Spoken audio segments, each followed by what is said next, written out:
Bismillahir-Rahmanir-Rahim.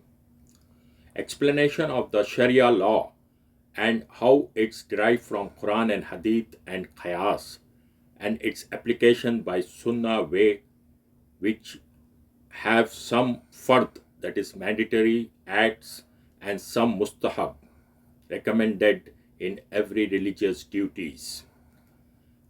The term Sharia law, however, has been widely misunderstood. Many people understood Sharia merely hudud or penal code that regulates the punishments of criminal offenses. It is important that this misconception be cleared. Meaning of Sharia: the term Sharia in Arabic literally means a clear path, a way. The Quran uses the word Sharia with this meaning is revealed in chapter Joshua, verse 18. Then we put you, O Muhammad sallallahu alaihi wasallam, on a straight way, Sharia, concerning the matter of religion. So follow it and do not follow the inclination of those who do not know. From this reading, Sharia generally means the clear way or straight path that Muslims take to lead their life, be it as individual, as a society, or as a religious community.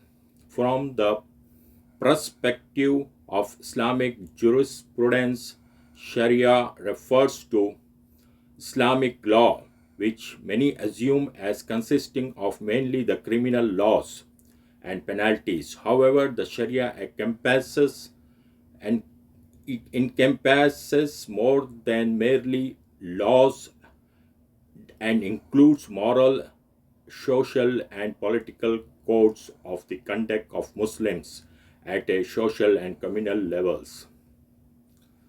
Essential Sharia is a practical guide for Muslims to adhere to and live by.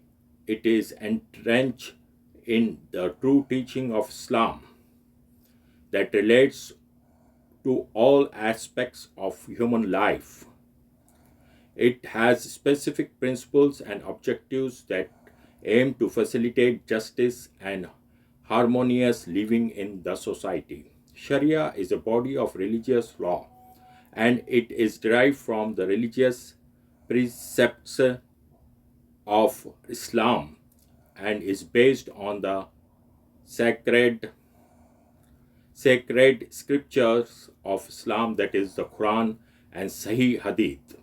In Arabic, the term Sharia refers to God immutable divine law and is contrasted with which refers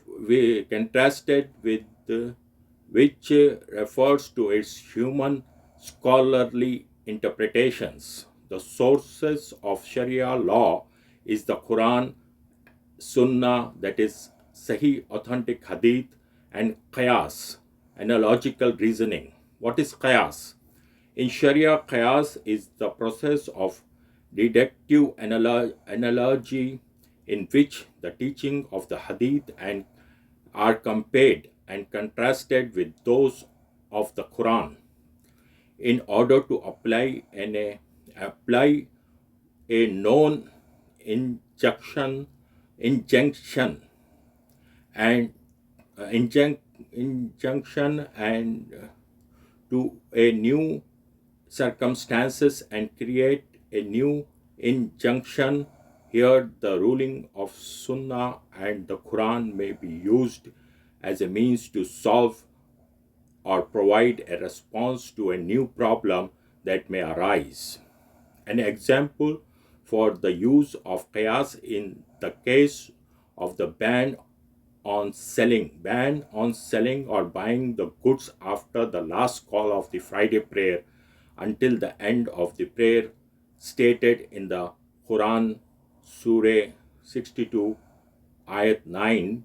By analogy, this prohibition is extended to other transactions and activities such as agriculture work and administrations. Among Sunni Muslim, Qiyas has been accepted as a secondary source of Sharia law after the primary source of the Quran and Sunnah, that is Sahih Hadith. What is Fard? It is mandatory religious duty. And in every religious act, there are some Fard, mandatory, and some Mustahab, recommended, commands of Allah.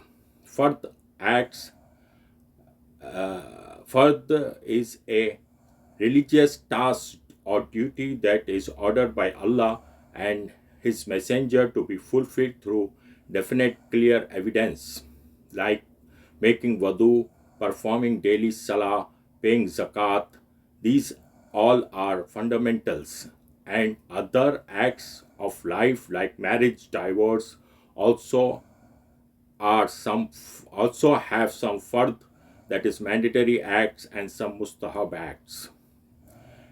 Individual duty or fard ain relates is required to perform, such as daily prayers and pilgrimage to Makkah at least once in lifetime if the person can afford the journey.